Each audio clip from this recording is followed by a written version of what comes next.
The dust cloud from the departing wagon settled slowly in the desert heat, leaving 16-year-old Luna standing alone beside the twisted Joshua tree that would be her only witness to this final abandonment.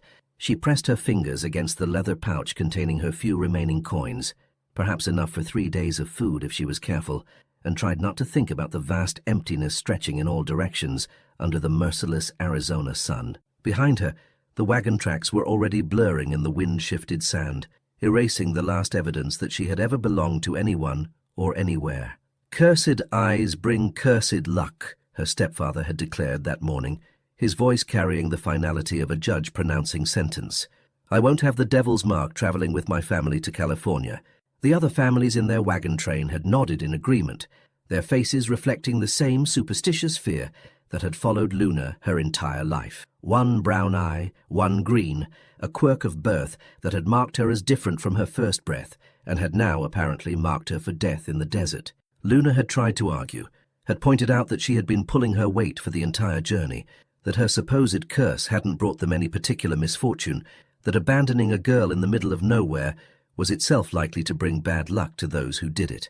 But superstition was stronger than logic, especially when people were tired, frightened, and looking for someone to blame for the hardships of westward travel. The final straw had been the death of the Miller baby 3 days ago, a common enough tragedy on the trail, but one that coincided with Luna being assigned to help care for the child. Mrs. Miller, wild with grief and needing someone to blame, had pointed at Luna's mismatched eyes and declared them the source of her loss. The fear had spread through the wagon train like wildfire, and by morning, Luna found herself packed and ready for disposal, like unwanted cargo. Now she stood in the settling dust, 17 years old and utterly alone in a landscape that offered little hope of survival. The nearest settlement was at least 50 miles in any direction, and Luna had neither horse nor sufficient supplies to make such a journey. She had her grandmother's shawl, her father's hunting knife, a small pot for cooking, and the clothes on her back. Everything else, the few mementos of her parents, the books her mother had insisted on bringing west, the sewing supplies that might have earned her a living, all of it had been deemed communal property that would continue with the wagon train to California. Luna chose a direction that seemed slightly less forbidding than the others, and began walking. She had no plan beyond putting one foot in front of the other, and hoping that movement would somehow lead to salvation. The sun was still climbing toward its noon zenith, and already her dark dress was becoming unbearably hot, but she didn't dare remove any layers. The desert cold at night would be as dangerous as the day's heat, and she would need every scrap of fabric to survive until she could find shelter. As she walked, Luna found herself thinking about the chain of losses that had brought her to this moment. Her parents had died in a cholera outbreak when she was 14, leaving her in the care of her mother's sister and her new husband. The stepfather had never liked Luna, partly because of her eyes, partly because she reminded him of obligations he hadn't chosen, but he had tolerated her presence as long as she was useful. The decision to join the wagon train to California had been presented as an opportunity for a fresh start, a chance to leave behind the whispers and suspicious glances that followed Luna wherever she went. But fear traveled as easily as hope, and Luna's difference had made her a target for every misfortune, every setback, every moment when people needed someone to blame for circumstances beyond their control. She had been walking for perhaps 2 hours when she heard the sound of hoofbeats approaching from behind. Luna's heart leaped with hope. Perhaps the wagon train had reconsidered. Perhaps someone had convinced the others that abandoning her was wrong. She turned eagerly toward the sound, then froze as she realized that a single rider was approaching, not the familiar wagons of her former companions. The horse was a magnificent paint stallion, black and white in bold patches that seemed to capture and reflect the desert light. But it was the rider who made Luna's breath catch in her throat. He was clearly Apache, perhaps 25 years old, with long black hair secured by a leather band and skin bronzed by years under the desert sun. He wore traditional clothing, mixed with pieces clearly taken from white settlements, leather leggings and moccasins, but also a blue cotton shirt and a hat that had seen better days. Most unsettling were his weapons, a rifle across his back, a knife at his belt, and a tomahawk that gleamed in the morning light. Luna had heard enough stories about Apache raids to know that encountering a warrior alone in the desert was likely to end very badly for a white girl, no matter what her circumstances. The Apache rode within 20 feet of where Luna stood, frozen beside a barrel cactus, then stopped his horse and studied her with dark eyes that seemed to see everything. He said something in his own language, a question by the inflection, but Luna could only shake her head to indicate she didn't understand. "English?" he asked, his accent thick, but the word clearly recognizable. "Yes," Luna managed, her voice barely a whisper. The Apache dismounted in one fluid motion and approached her slowly, his movements careful and non-threatening despite the weapons he carried. When he was close enough to see her face clearly, he stopped abruptly, his eyes widening as he took in her unusual coloring. Luna instinctively lowered her gaze, a lifetime of experience having taught her that drawing attention to her eyes usually led to trouble. But the Apache reached out gently and touched her chin, lifting her face until she was forced to meet his gaze directly. What she saw there was not fear or revulsion, but something that looked almost like awe.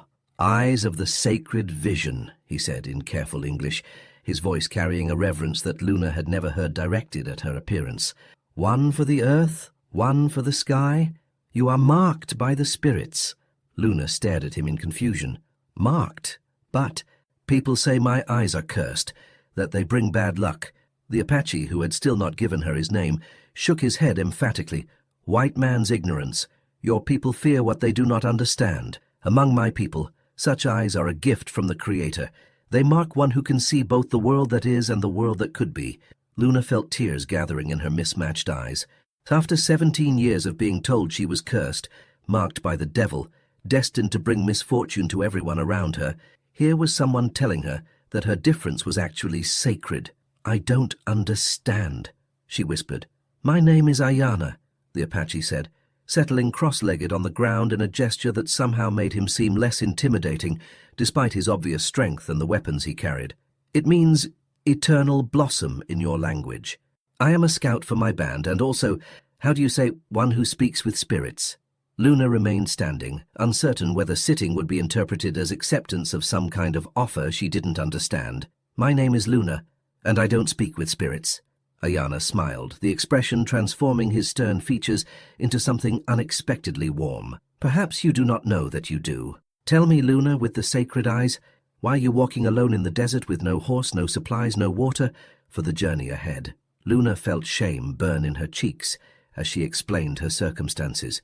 The wagon train, the superstitions, the gradual accumulation of blame that had culminated in her abandonment. Ayana listened without interruption, his expression growing darker as her story progressed. "They left you to die because of a gift they were too ignorant to recognize," he said when she finished. "This is why my people and yours find it difficult to live in peace. Your people fear what is different, even when it is sacred." "What does it matter now?" Luna asked, exhaustion and despair making her voice sharper than she intended. "Sacred or cursed, I'm still going to die out here. I have no idea which direction leads to water, no skills for desert survival, and no hope of reaching any settlement before my supplies run out." Ayana stood and moved to his horse, returning with a water skin that he offered to Luna. The water was warm but clean, and Luna drank gratefully despite her uncertainty about accepting help from someone she had been taught to fear. "There is a settlement 2 days' ride north of here," Ayana said, as Luna returned the water skin. "White settlement with store and church and houses, but 2 days' ride means 4 days walking, and you would not survive the journey without guidance." Luna felt her heart sink. "Then I suppose this is where I die. Or," Ayana said carefully, "you could come with me to my village. My grandmother is the wisest woman among our people, and she has been waiting many seasons for one marked with the sacred vision. She has dreams of such a person, dreams that speak of change coming to our land." Luna stared at him in shock. "You're asking me to come to an Apache village? They would kill me on sight." "They would welcome you as one chosen by the spirits," Ayana corrected. "But I understand your fear. Your people have told you many stories about mine, most of them false. We are not the savage killers your newspapers describe. We are people trying to survive in a changing world, just as you are." Luna looked around at the vast desert stretching in all directions, then back at Ayana's patient face. The choice, such as it was, seemed to be between certain death alone in the wilderness or possible death among people she had been taught to consider enemies. "If I came with you," she said slowly, "what would be expected of me? I have no skills that would be useful to your people. I can't hunt or track or fight. I can barely sew a straight seam." "You have the sacred vision," Ayana said simply. "That is skill enough. My grandmother will teach you what else you need to know." Luna thought of her stepfather's final words, of the fear in the eyes of people who had watched her grow up, of the lifetime of being told she was marked for misfortune. Then she thought of Ayana's words about her eyes being a gift rather than a curse, about being chosen rather than condemned. "If I come with you," she said, "and your people decide they don't want me, what happens then?" "Then I will personally escort you to the white settlement and ensure your safe arrival," Ayana promised. "You have my word as a warrior and as one who serves the spirits." Luna took a deep breath, feeling as if she stood at the edge of a cliff with the choice between jumping into the unknown or falling into certain death. "All right," she said finally. "I'll come with you." Ayana's smile was brilliant as he helped her onto his horse behind him. As they rode north through the desert landscape, Luna found herself in a conversation unlike any she had ever experienced. Ayana spoke of his people's beliefs about the natural world, about the connections between all living things, about the importance of seeing beyond the surface of events to understand their deeper meaning. "Your wagon train companions," he said, as they paused to rest at a spring hidden among red rocks. "They blame you for things that have nothing to do with you, because it is easier than accepting that sometimes bad things happen for no reason. But running from responsibility is not the same as understanding truth." Luna considered his words as she refilled her small water container. "What would your people think of the way I was treated? They would think your former companions were fools who threw away a treasure because they could not recognize its value," Ayana replied without hesitation. "But they would also understand that everything happens for a purpose. Perhaps you were meant to find your way to us, and perhaps we were meant to find our way to you." The Apache village, when they reached it the following afternoon, was unlike anything Luna had imagined based on the stories she had heard. Instead of the temporary camps described in white newspapers, she found a permanent settlement of well-constructed dwellings surrounded by gardens where corn, beans and squash grew in carefully tended rows. Children played games that looked remarkably similar to ones Luna remembered from her own childhood, and women worked at tasks, cooking, sewing, caring for babies, that were universal to all communities. But it was the reaction to her arrival that surprised Luna most. Instead of hostility or suspicion, she found herself surrounded by people who looked at her with the same reverence Ayana had shown. An elderly woman emerged from one of the larger dwellings, moving slowly but with unmistakable authority, and approached Luna with tears streaming down her weathered cheeks. "At last," the old woman said, in carefully pronounced English, reaching out to touch Luna's face with gentle fingers. "The one with two visions has come to us. I am Nantan, and I have been dreaming of you for 3 summers." Luna found herself swept into a world where her difference was not just accepted, but celebrated. Nantan, who was indeed Ayana's grandmother and the spiritual leader of their band, explained that Luna's mismatched eyes marked her as one capable of seeing both the physical and spiritual worlds, a rare gift that appeared perhaps once in a generation. "Your white people fear such sight because they have forgotten how to value things that cannot be bought or sold," Nantan explained, as she taught Luna to prepare traditional foods. "But we have always known that those marked with double vision are bridges between the world that is and the world that could be."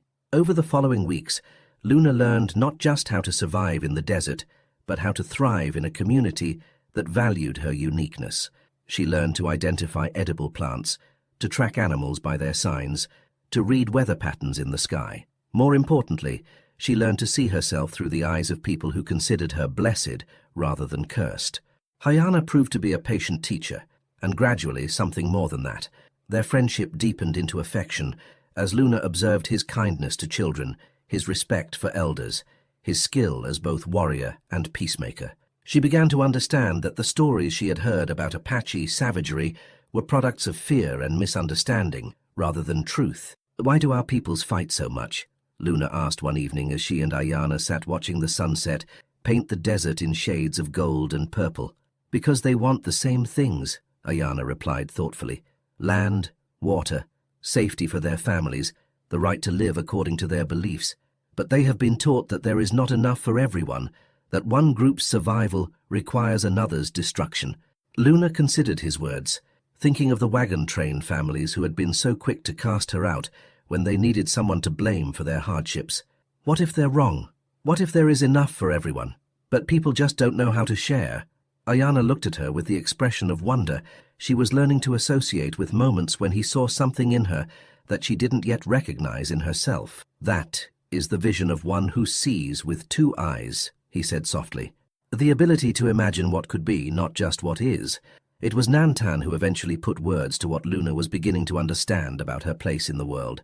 They were working together on a large weaving, Luna learning the traditional patterns while Nantan shared stories of their meaning, when the old woman paused in her work to study Luna's face. "You are beginning to see," she observed, "not just with your special eyes, but with your spirit. You understand now why the Creator marked you as different." "I think so," Luna said carefully. "It's not just about having different colored eyes. It's about being able to see things from different perspectives, to understand that there might be more than one truth about any situation." Nantan nodded approvingly.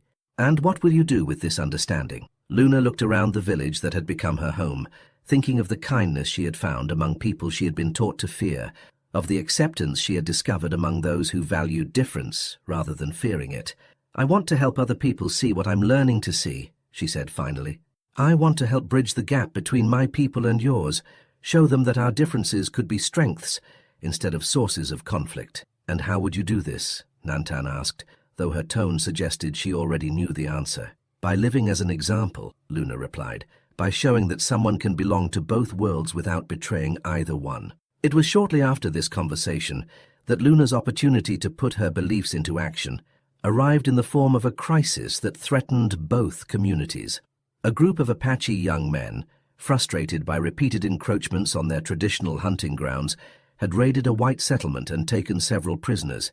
The territorial government was threatening massive retaliation, while Apache leaders were preparing for war to defend their people. "There will be killing on both sides," Ayana told Luna, as emergency councils convened to discuss the situation. "Many will die, and nothing will be solved. The cycle of violence will continue." Luna felt the weight of her unique position, someone who belonged to both communities, who could understand the fears and motivations of each side. What if there was a way to resolve this without violence? What if someone could speak to both sides in language they could understand? "It would have to be someone both sides trusted," Ayana said, though Luna could see in his expression that he understood what she was considering. "Or someone both sides had reasons to listen to," Luna replied. "Someone who could speak for the prisoners without threatening Apache pride, someone who could explain Apache perspective without seeming to betray white interests." The plan that eventually emerged was both simple and terrifyingly complex. Luna would approach the territorial authorities as a white woman who had been living among the Apache, someone who could vouch for the prisoners' welfare and negotiate their release. At the same time, she would work with Apache leaders to structure an exchange that would allow their young men to return home with honor rather than shame. "This is dangerous for you," Ayana warned, as they prepared for Luna to undertake her diplomatic mission. "Both sides may see you as a traitor rather than a peacemaker." "Both sides may also see me as someone who understands their perspective," Luna replied, though she couldn't entirely hide her own fears about what she was attempting. The negotiations were every bit as difficult as Luna had anticipated. White authorities were suspicious of her motives and her loyalty, questioning how any respectable woman could have lived among savages without being corrupted by the experience. Apache leaders were equally skeptical of her ability to represent their interests without being influenced by her white heritage.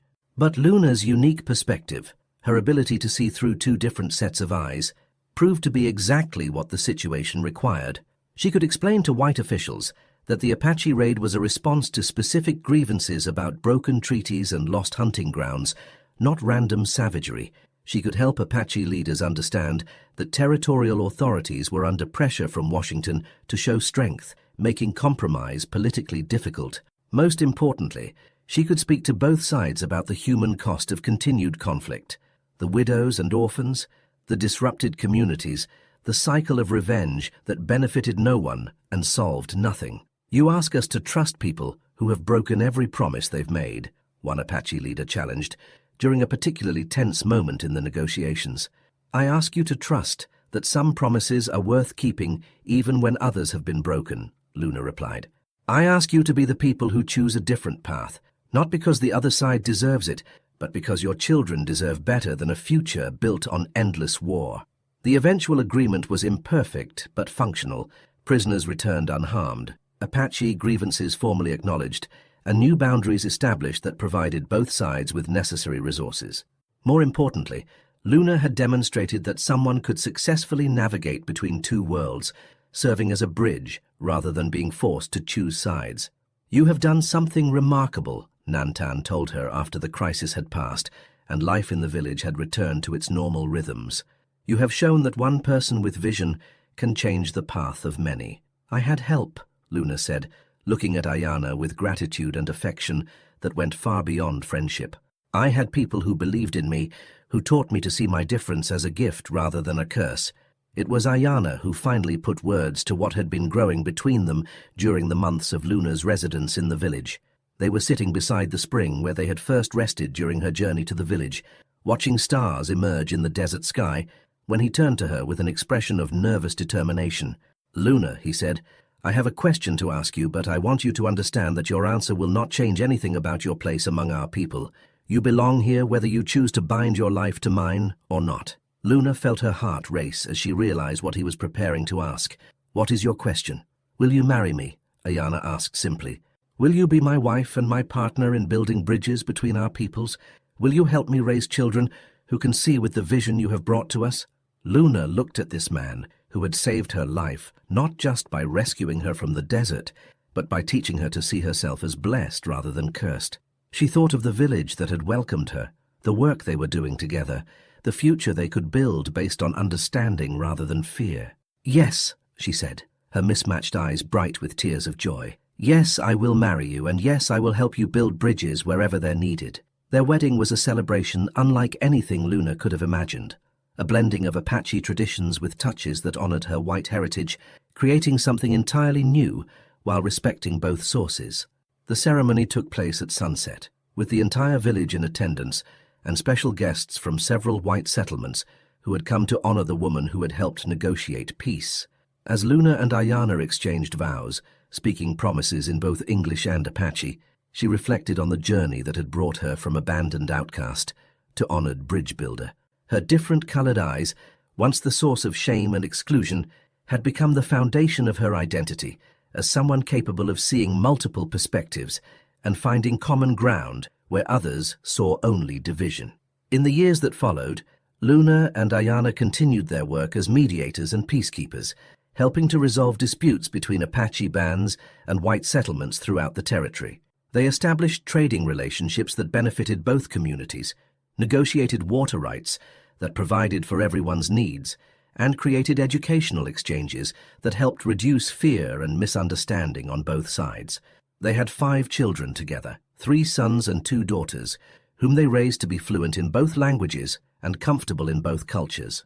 Each child inherited something of Luna's gift for seeing multiple perspectives, and all of them became leaders in their own right, continuing their parents' work of building understanding between peoples. Luna never returned to the world of wagon trains and westward migration, but she maintained correspondence with several white communities, sharing her experiences and advocating for more humane policies toward native people. Her writings, published in territorial newspapers, helped change public perception of Apache culture and contributed to more peaceful relations between communities. When Luna died at the age of 73, her funeral was attended by people from dozens of communities, Apache, Mexican, and white settlers, who had all been touched by her work as a peacemaker and bridge builder. The service was conducted in 3 languages, reflecting the multicultural community she and Ayana had helped create. Perhaps the most fitting tribute came from her eldest son, who spoke of a woman who had transformed personal rejection into public service, who had used her difference as a tool for bringing people together rather than driving them apart.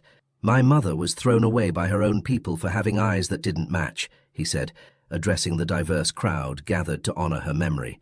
"But she learned that sometimes the things that make us different are exactly the things the world needs most. She taught us that being an outsider in one world could make you a bridge to many worlds." He paused, looking out over the faces of people whose lives had been changed by Luna's work. "She showed us that the greatest gift we can offer is the courage to see through other people's eyes, to understand their fears and hopes and dreams.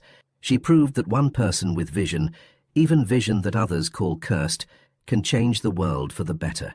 The small settlement that grew up around Luna and Ayana's home became known throughout the territory as a place where differences were celebrated rather than feared, where people of all backgrounds could find acceptance and opportunity. Long after Luna's death, travelers would stop there to hear stories about the white woman with mismatched eyes who had found her home among the Apache and had used her unique perspective to build lasting peace. And in the desert where Luna had once stood abandoned and alone, a marker was eventually placed commemorating the spot where she had met Ayana and begun her transformation from outcast to bridge builder. The inscription, written in English, Spanish, and Apache, read simply, "Where different eyes learn to see the same sky, hope began."